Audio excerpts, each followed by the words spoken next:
Why don't you cut down those silly trees, Solomon? You're not Johnny Appleseed. That was the HOA president's catchphrase. She said it for 12 years. She said it at HOA meetings. She said it in the local newspaper. She said it in Facebook posts to 156 homes. The trees in question were the windbreak my father had taught me to plant when I was 8 years old. On a tree farm my family has worked since 1924. Tabitha Crenshaw thought my hardwoods were ugly. She thought my Christmas trees were silly.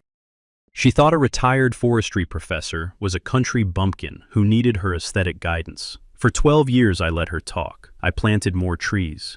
I waited. And then, in the second week of January, the kind of ice storm that comes to Oklahoma once a generation arrived at her front door. She stood at my gate 3 days later in $3,000 sandals, frozen, asking me for a sandwich. Where are you watching from? Drop a comment. My name is Solomon Bridger.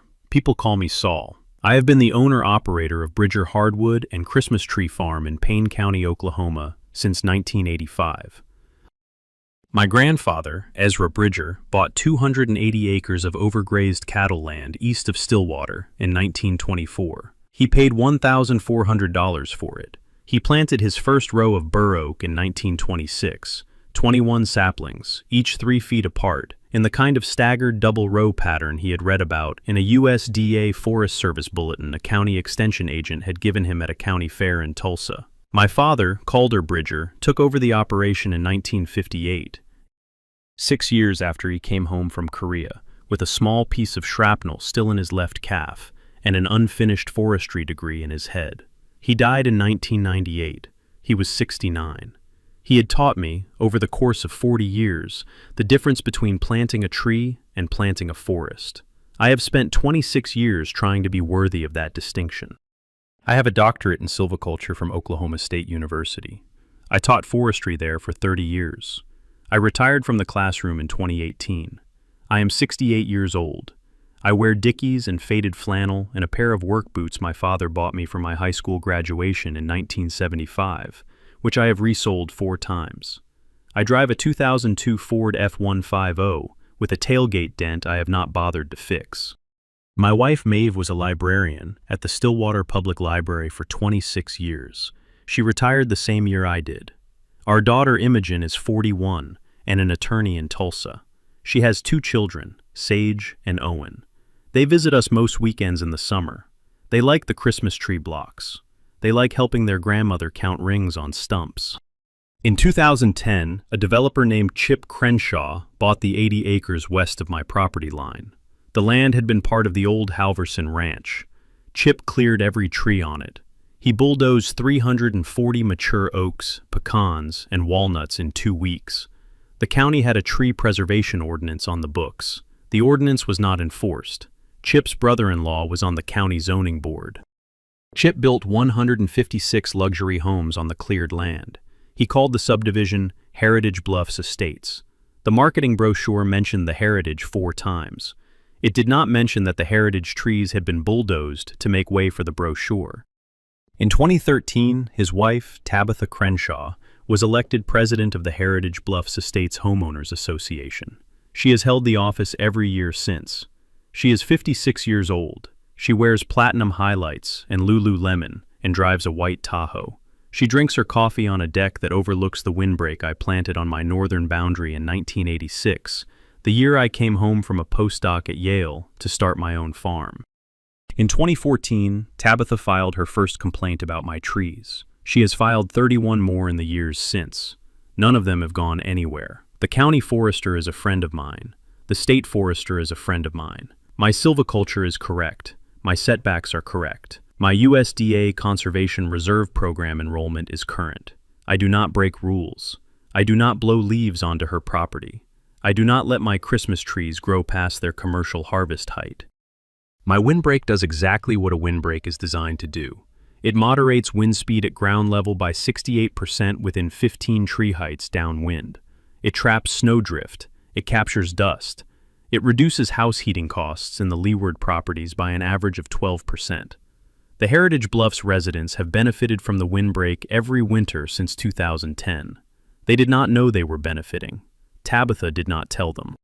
In 2018, Tabitha Crenshaw stood up at a Heritage Bluffs HOA meeting and said the sentence she has now said in 31 Facebook posts, 14 newsletter articles, and one HOA-wide email blast.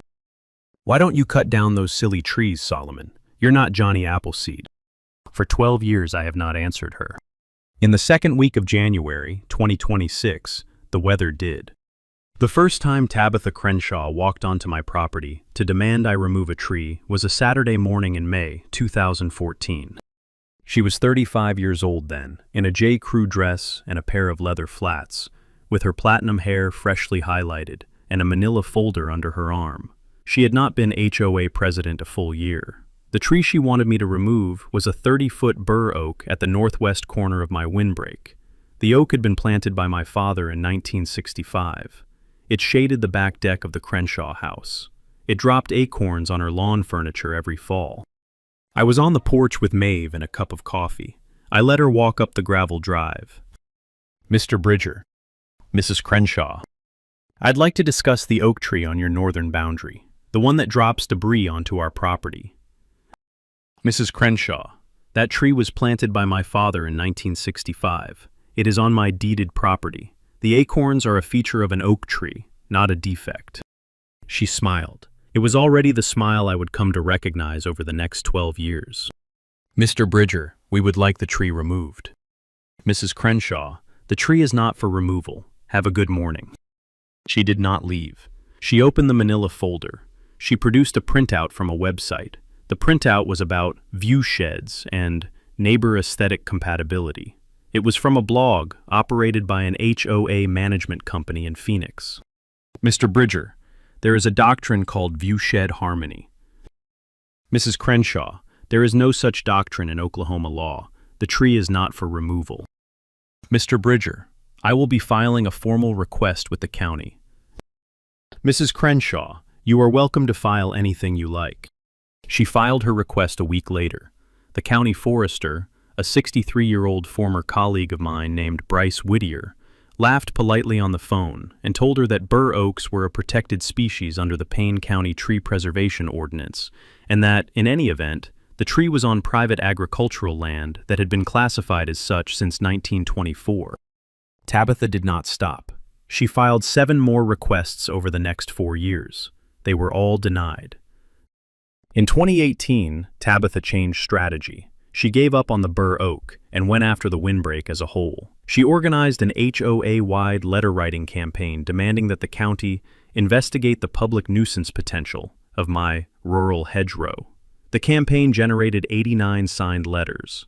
Bryce Whittier responded to each one with a paragraph from the Oklahoma Forestry Code and a polite suggestion that the letter writer might enjoy a free seedling from the county extension office. 4 people showed up for a free seedling. The other 85 never wrote another letter. In 2019, Tabitha posted her first viral Facebook entry mocking my windbreak. She called the trees the ugly hedgerow at our gate. The post was screenshotted and forwarded to me by a HOA neighbor I had not yet met, a retired schoolteacher named Peggy Knowlton, who lived in the smallest house in Heritage Bluffs. Peggy had grown up on a wheat farm outside El Reno. She knew exactly what a windbreak was. Her note, attached to the screenshot, said, "Mr. Bridger, I am sorry for what is happening. Please know that not all of us think your trees are ugly." I wrote her a handwritten reply. I thanked her. I told her good neighbors were always welcome on the gravel road at the edge of my property. We did not become friends right away. We took our time. By 2023, Peggy and Maeve were having tea every other Wednesday. By 2025, Peggy had told me everything she knew about the inside of the Heritage Bluffs HOA. What she knew was significant. It would matter later. In the spring of 2025, Chip Crenshaw walked up my gravel drive in person for the first time in 11 years. He was driving a black GMC Yukon Denali. He was wearing pressed jeans, a Patagonia vest, and a pair of leather Sperry topsiders that had never seen a working farm. He stopped at the porch steps. He did not climb them. Soul. Chip. I'd like to talk business. Mr. Crenshaw, I'm not buying anything today. Soul.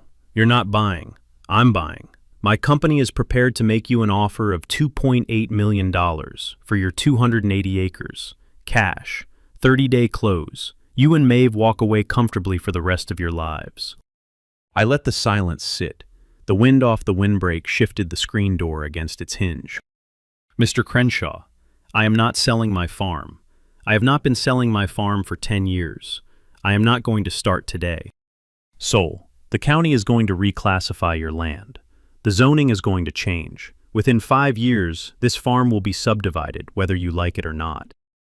Mr. Crenshaw, the county is not going to reclassify my land. The land has been classified agricultural under Payne County Code Annotated, Section 12301, since 1924. The classification cannot be changed without my consent. I have read the statute. So has my attorney. So has the county forester. Now, if you would step off my drive, I have hardwood seedlings to water. His face did something I had seen before. 12 years of his wife's face had taught me to recognize it. It did not collapse. It hardened. Sol, this is not the last conversation we are going to have. Mr. Crenshaw, I sincerely hope it is. He climbed back into his Denali. He drove off in a small cloud of fine red Oklahoma dust. That afternoon I called Avery Cottrell. Avery has been my attorney since 1992. He is 64 years old. He keeps a fountain pen and a steel ruler on his desk. Sol. Avery, Chip Crenshaw was at my drive 20 minutes ago. Cash offer 2.8. He's hinting at zoning pressure. There was a long pause. Sol, he has filed nothing. He's bluffing. But the bluff means we should accelerate the contingency file. What contingency file? The one I've been keeping on Heritage Bluffs since 2013. The construction quality file. The tree preservation violation file. The HOA fee file. The reserve fund accounting file. The one I was hoping I would never need. Avery, why have I never seen this file? Because I have been working it on my own time, on the assumption that one of these days the Crenshaws would do something stupid enough to put the file to use. I think we are getting close. The next morning, I drove to Avery's office in Stillwater and read the contingency file. It was 460 pages. It documented 12 years of Heritage Bluffs HOA misconduct, builder defects, embezzlement patterns, and tree preservation violations. The file was meticulous. It was patient. It was waiting. Avery met me in the conference room with 3 sharpened pencils and a yellow pad. Sol, I think it is time for us to stop being on defense. I drank his coffee. It was bad. I told him so. He smiled. Sol, are you ready to be on offense? I thought about my father. I thought about my grandfather. I thought about Peggy Knowlton's note. I thought about my granddaughter Sage, who was 8 years old and who liked counting rings on stumps. Avery, I am ready. We started building. I drove home from Avery's office that afternoon thinking about my father. Calder Bridger had been a quiet man. He had built the original windbreak by hand. He had transplanted seedlings out of a tractor-pulled tree spade he had welded together himself in 1971, from scrap iron and an old harrow frame. He had never once raised his voice in anger that I remember, but he had a sentence he used when something on the farm had finally pushed past his patience. He would say, very quietly, to no one in particular, "All right, we are going to set this right." And then for the next 6 weeks, he would work in a kind of slow, methodical silence until the thing was set right. He had taught me that sentence. He had taught me the work that went with it. The sentence had been waiting in the back of my mind since the morning Chip Crenshaw had stood on my gravel drive in his Patagonia vest. I said the sentence out loud, to no one in particular, as I pulled into my driveway. Maeve was on the porch with a glass of tea. Maeve. Yes. We are going to set this right. She did not ask what I meant. She set her tea down. She walked over and put her arms around me and held on for a long time. Through the summer and fall of 2025, the offensive file grew. Peggy Knowlton brought me her records of 9 years of HOA board meetings. She had taken longhand notes at every meeting. She had photographed every set of minutes. She had screen captured every Facebook post Tabitha had ever made and then deleted. She had a folder of 17 separate consulting fee invoices the HOA had paid to a shell company called Bluestone Heritage LLC that, on closer inspection, was wholly owned by Chip Crenshaw's cousin. Bryce Whittier brought me his county tree preservation file. The file documented 341 trees that Crenshaw Development had bulldozed during the 2010 to 2011 construction of Heritage Bluffs estates. Each tree was photographed. Each tree was geotagged. The aggregate violation, at $5,000 per tree under Payne County Ordinance Section 14-7, came to $1,705,000 in uncollected fines. Maeve quietly compiled a list of 41 Heritage Bluffs neighbors who had reached out over the years with apologies, observations, or small acts of kindness. The list was a Rolodex of allies, most of them retired, most of them women, most of them quietly mortified by what their HOA had become. Imogen drove up from Tulsa one weekend and reviewed Avery's file from front to back. She found 2 additional federal hooks neither Avery nor I had spotted. The Crenshaws had sold homes to buyers in 17 states. That made every fraudulent representation in their marketing materials a federal wire fraud predicate, and they had used the U.S. mail to deliver false reserve fund statements to 156 homeowners every quarter for 9 years. That was mail fraud, federal. 10 years per count. Imogen looked at me across Avery's conference table. Dad, this is enough for an indictment 3 different ways. I know it is, honey. Dad, why have you waited so long? I thought about that for a minute. Imogen has always asked the right questions. Honey, I have waited because the trees needed to grow up first. She looked at me for a long time. Then she nodded. Dad, the trees are grown. The windbreak is done. It is. Then it is time. Avery filed the criminal referral with the Oklahoma Attorney General's Real Estate Fraud Division in late October. The referral went to senior investigator Felicia Burrows, who had grown up on a small cattle operation outside Pawhuska, who had spent 22 years investigating exactly this kind of construction and HOA scheme, and who had been waiting for a referral on the Crenshaws for 6 years. Felicia called me 3 days later. Mr. Bridger, I have been waiting to be in a room with you for a long time. I would like to meet. She drove out to my farm the following Friday afternoon. She walked the windbreak with me for 2 hours. She asked about every species. She asked about every spacing. She wrote it all down in a small leather notebook. At the end of the walk, she shook my hand and said, Mr. Bridger, I understand now why you waited. Your file is the best prepared HOA fraud case I have seen in 22 years. The only thing that could make it stronger is a single, undeniable, public event that pulls everything into the open. I did not yet know what that event would be. Neither did Felicia. But the National Weather Service did, even if no one was listening yet. The advisory for the Great Plains came out on January 8, 2026. Severe winter storm. Freezing rain accumulation projected at 3/4 of an inch. Wind gusts to 70 miles per hour from a downburst pattern likely on the backside of the front. Power outages expected to last 14 to 18 days. I read the advisory at my kitchen table over Maeve's coffee. I closed the laptop. I called my generator service. I called my propane company. I called Bryce Whittier. I called Avery Cottrell. I called Sheriff Wade Holcomb. I called Felicia Burrows. I did not call Tabitha Crenshaw. She had told me for 12 years that her HOA was prepared. I was about to find out if she had been telling the truth. 2 days before the storm, I drove to Heritage Bluffs Estates with a packet of typed materials. I had not been inside the subdivision in 11 years.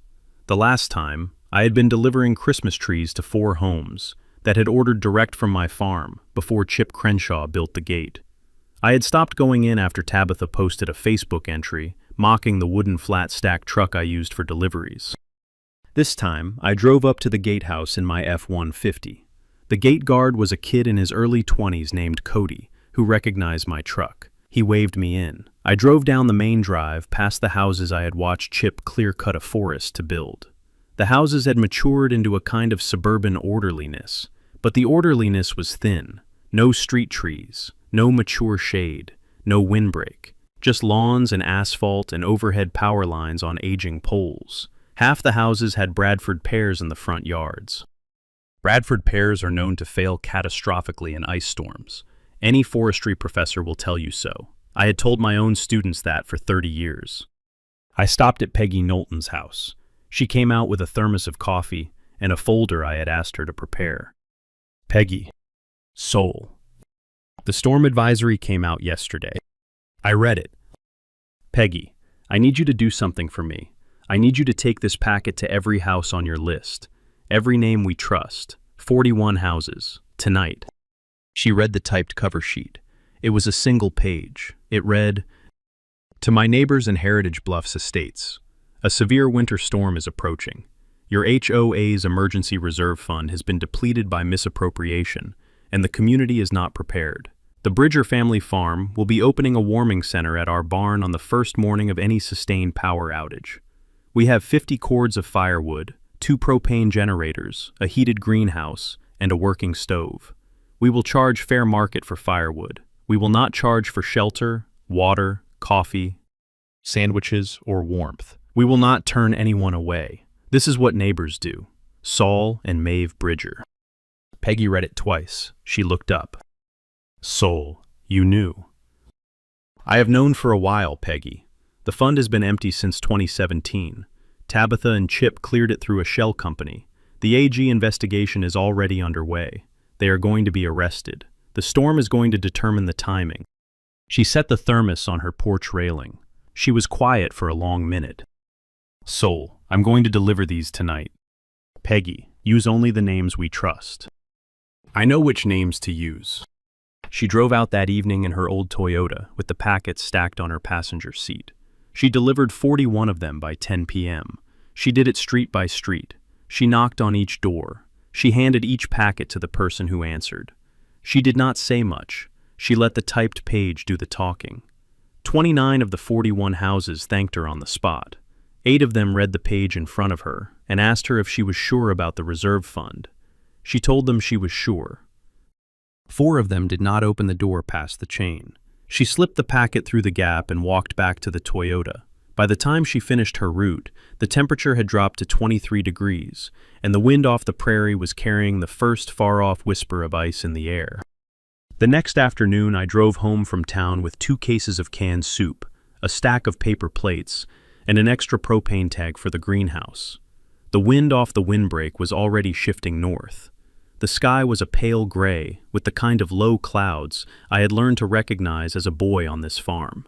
My father used to call them the slow ones. He meant the kind of weather that did not arrive in an hour, but in a day. The kind that had time to do real damage. Maeve came out to help carry the soup. "Soul." "Yes." "Are we ready?" I looked at the windbreak. I looked at the Christmas tree blocks. I looked at the smoke coming out of the kitchen chimney. "Maeve, we have been ready for 41 years. She kissed my cheek. The first ice came at 9 that night. Imogen drove up from Tulsa Sunday morning with her 2 children, Sage and Owen, and 4 bags of groceries from the Reesers down the road. She had told her husband she was going to her parents for the storm. He had not argued. He was a good man, and he knew when not to argue. Sage was 8 years old. She brought a small notebook in which she wrote down the names of every tree she could identify on the farm. Owen was 6. He brought a stuffed badger that he had named Maple. Sheriff Wade Holcomb drove up at 1 p.m. He brought 2 deputies and a county snowplow. He drank a cup of Maeve's coffee in the kitchen. "Soul." "Wade." Felicia Burrows is staged at the Stillwater Holiday Inn. She has 6 AG investigators with her. She has warrants for Tabitha, Chip, and 3 of the shell company's signatories. She is going to execute the warrants the moment the storm passes and the roads are clear. She wants the arrests on camera. She wants the entire HOA to see it. "Wade, I appreciate it."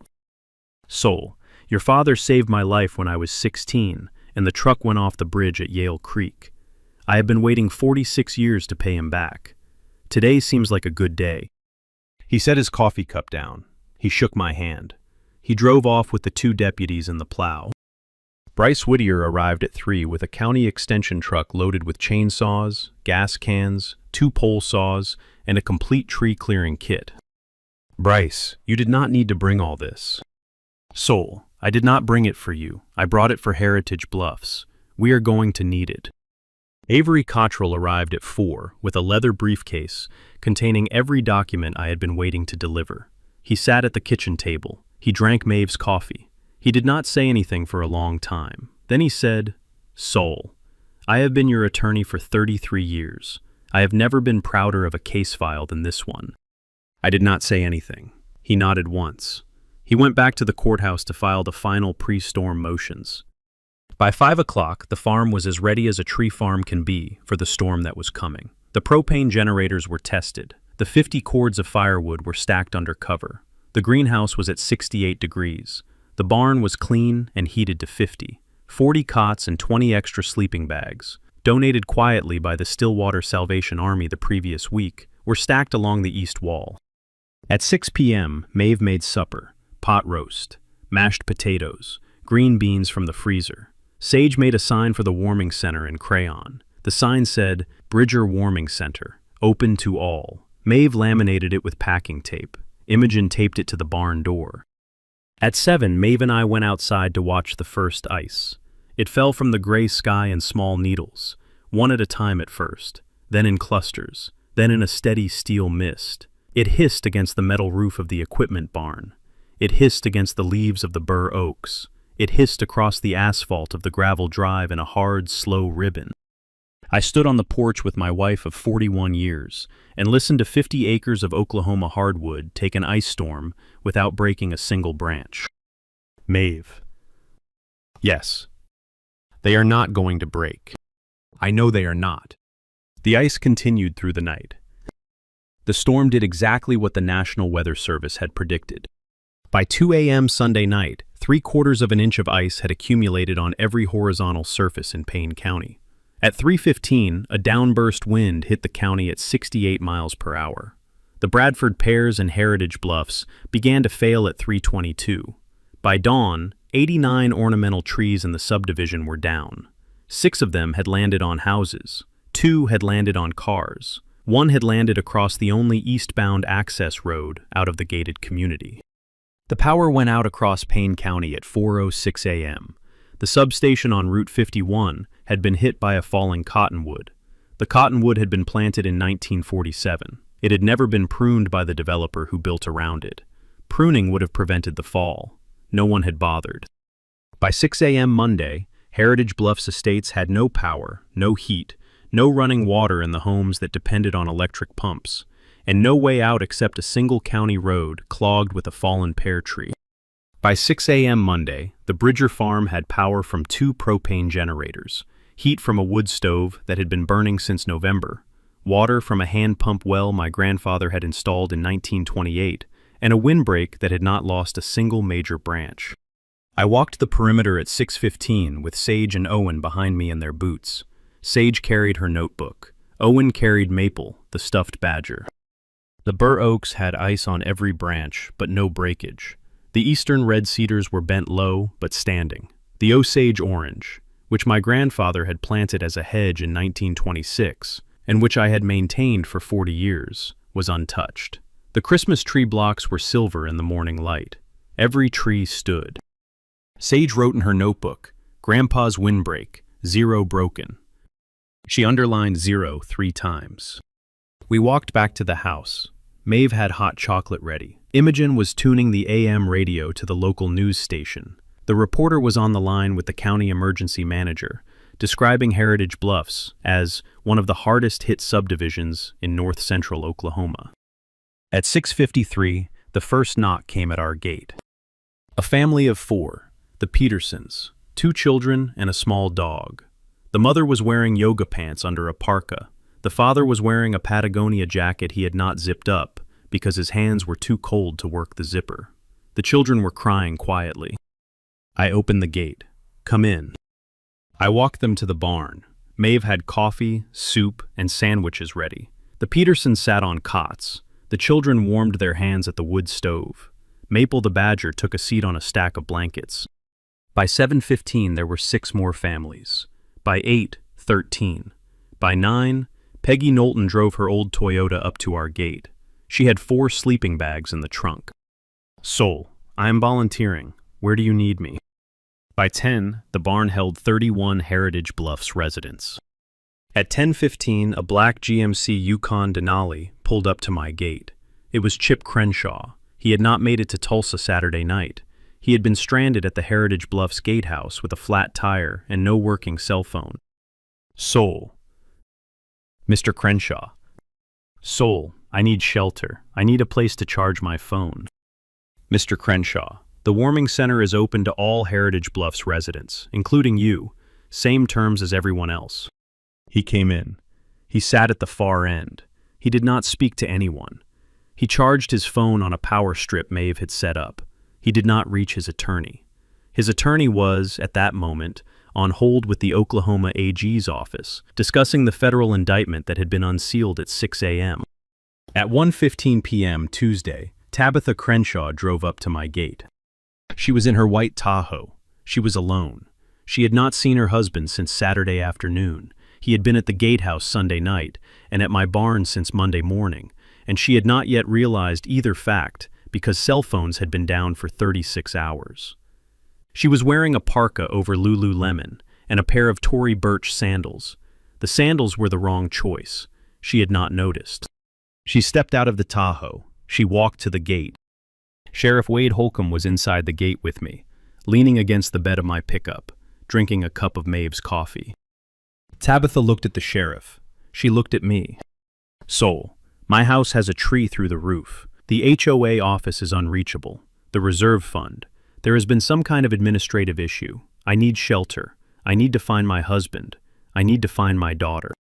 Mrs. Crenshaw, the warming center is open. Your daughter has been at the barn with the Peterson family since Monday morning. Your husband has been there since 10:15 Monday. Her face moved a quarter of an inch. Soul, I didn't know. Mrs. Crenshaw, there has been no way to know. The phones have been down. The Petersons brought your daughter when her bedroom collapsed. Adair has been fine. She started to cry. She did not make a sound. The tears just came. Mrs. Crenshaw, the warming center is open to you. Same terms as everyone else. Sandwich, coffee, no charge for shelter. Firewood at $300 a cord if you need any. Soul, I have an HOA emergency fund. I can pay whatever you need. I looked at her for a long moment. Sheriff Holcomb did not look at her at all. Mrs. Crenshaw, your HOA reserve fund has been audited by the Oklahoma Attorney General. The fund has been empty since 2017. Your husband cleared it through a shell company called Bluestone Heritage LLC. The shell company is owned by his cousin in Tulsa. The cousin runs a strip mall accounting practice with no clients. The flow of funds was traced last October by a senior AG investigator named Felicia Burrows. She has the spreadsheet. I have a copy of the spreadsheet in my pickup. I assume you knew. If you did not, you will know by tonight. Either way, you are welcome at the barn. As a person, not as the HOA president. Now, would you like a sandwich, or would you like to wait at the gate? She came in. She did not say anything. She walked to the barn beside me on the slick gravel in her sandals. Maeve met her at the door with a sandwich and a cup of coffee. Peggy Knowlton looked up from the soup pot. Peggy did not smile. She did not frown. She nodded once. That was all. Tabitha sat on a folding chair at the end of the second row of cots. She did not see Chip yet. Chip did not see her. They would not see each other until 2:30 p.m., when Felicia Burrows walked into the barn with an arrest warrant. At 2:30 p.m. Tuesday, Senior Investigator Felicia Burrows entered the Bridger Family Warming Center with 3 AG agents in tactical vests and a sealed federal warrant. The barn went quiet. 47 Heritage Bluffs residents and 3 Bridger family members watched her walk down the center aisle between the rows of cots. She stopped at the folding chair where Chip Crenshaw was sitting. He had just finished his second sandwich. He was watching the wood stove. Charles Wendell Crenshaw. He looked up. Mr. Crenshaw, I am Senior Investigator Felicia Burrows of the Oklahoma Attorney General's office. You are under arrest on federal and state charges of mail fraud, wire fraud, conspiracy to defraud, embezzlement from a homeowners association, theft by fraud, and violation of the Payne County Tree Preservation Ordinance, count 341. You have the right to remain silent. The cuffs went on at 2:31. Chip did not speak. He looked at me. I did not look back. He looked at his wife at the far end of the second row of cots. She was looking at him for the first time in 3 days. Felicia turned. She walked to the second row.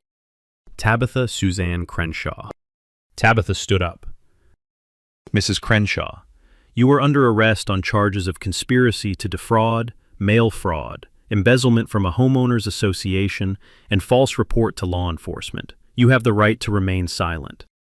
The cuffs went on at 2:32. Maeve walked across the barn and stood beside the 4-year-old girl with the badger. She put her hand on the child's shoulder. Felicia and her agents walked the Crenshaws out of the barn. Sheriff Holcomb followed them with his hat in his hand. The barn doors closed. Inside the barn, no one spoke for almost a minute. Then Peggy Knowlton ladled another bowl of soup. She handed it to a teenage boy who had been sitting next to his grandmother. The boy thanked her quietly. Peggy nodded. She went back to the pot. That was how the warming center kept running through Tuesday afternoon and Wednesday and Thursday. The power came back on across most of Heritage Bluffs Friday morning. The temperature climbed back to the low 30s Friday afternoon. 47 residents went home Friday with 3 cords of firewood each, a thank you sandwich Maeve had wrapped in wax paper, and a hand-typed letter I had written explaining what had been discovered about their HOA. 41 of the 47 thanked me in person. 6 did not. 2 of them were former friends of Tabitha's, who had not yet accepted what had happened.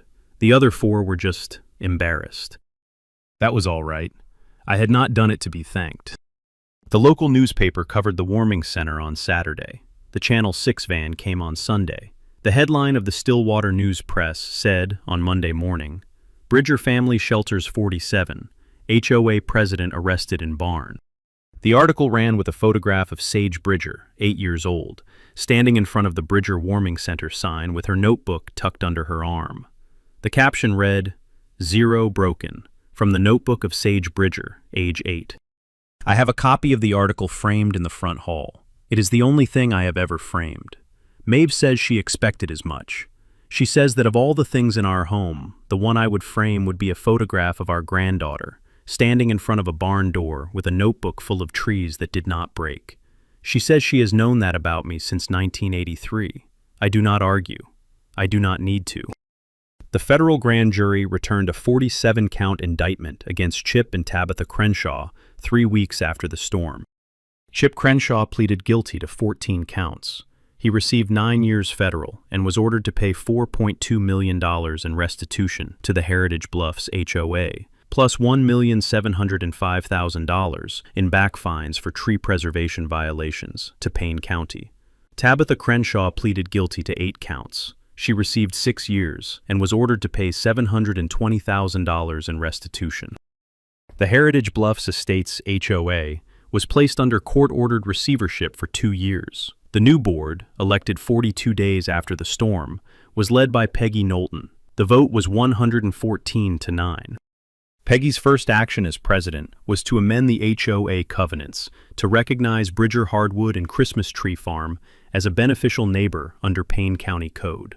Her second was to repeal the HOA's ban on wood stoves, propane backup systems, and exterior firewood storage. Her third was to commission a community windbreak study from Bryce Whittier. Bryce drew up a plan. The plan called for the replanting of 341 trees along the southern and western boundaries of Heritage Bluffs Estates, 1 tree for every tree Chip had bulldozed in 2010. The trees would be paid for from the restitution fund. I donated the seedlings. Bryce did the planting consultation for free. 41 Heritage Bluffs households volunteered to do the actual planting on a single Saturday in April. Sage and Owen helped. So did Imogen. So did Maeve. By the end of that Saturday, 341 young hardwood seedlings stood in neat staggered rows along the southern boundary of Heritage Bluffs Estates. The trees would take 15 years to reach windbreak height. I established the Bridger Forest Education Trust that summer. The trust is endowed by 20% of the net annual revenue from the tree farm. It provides free silviculture training, free seedlings, and free planting consultation to any small family farm in Oklahoma. In the first year, the trust assisted 43 farms. In the second, 87. The trust's logo is a young bur oak sapling next to a mature bur oak, with the dates 1924 and 2024 on the trunks. My daughter Imogen moved back from Tulsa the following winter. She had decided to leave her law firm and run the trust full-time. Sage now has her own clipboard, Owen has his own notebook. Maple the badger remains in the possession of the 4-year-old girl who lost her stuffed rabbit in the storm. She has named him Maple too. Maeve says that is the right name. On the first anniversary of the storm, I walked the north windbreak at sunrise, with Sage and Owen behind me. The bur oaks my father had planted in 1965 were standing. The bur oaks I had planted in 1986 were standing. The bur oak seedlings I had planted with my granddaughter the previous spring were standing. The wind off the windbreak was steady and slow. Sage stopped at the corner oak. She put her hand on the trunk. "Grandpa." "Yes, honey. This is the one that didn't break." "This is the one, sweetheart." Great-grandpa Calder planted it. He did. And one day, my grandkids will stand here and ask whose tree it is. I did not say anything for a moment. "Honey, they will." She wrote it down in her notebook.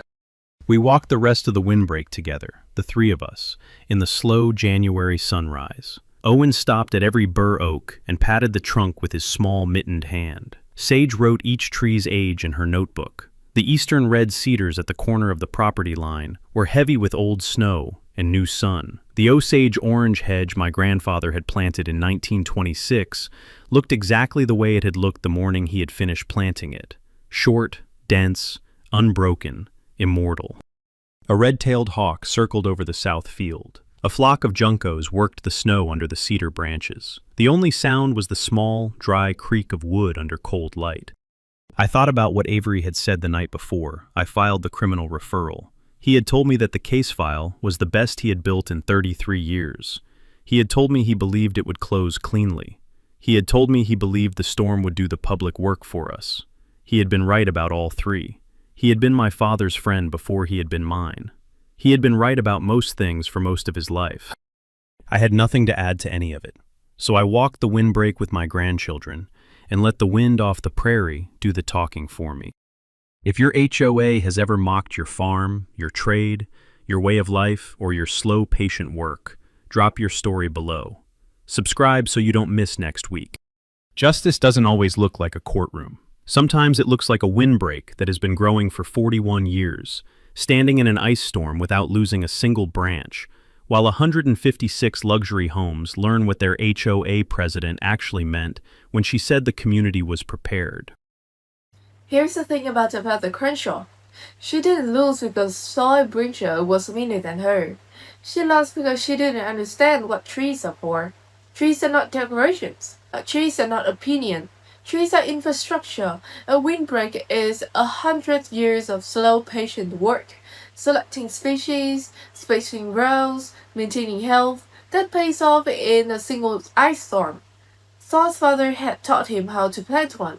His grandfather had taught him his father, and for 12 years a 48-year-old woman in Lululemon stood on the deck and mocked the slow, patient work of 3 generations of foresters as if patience were a personality flaw.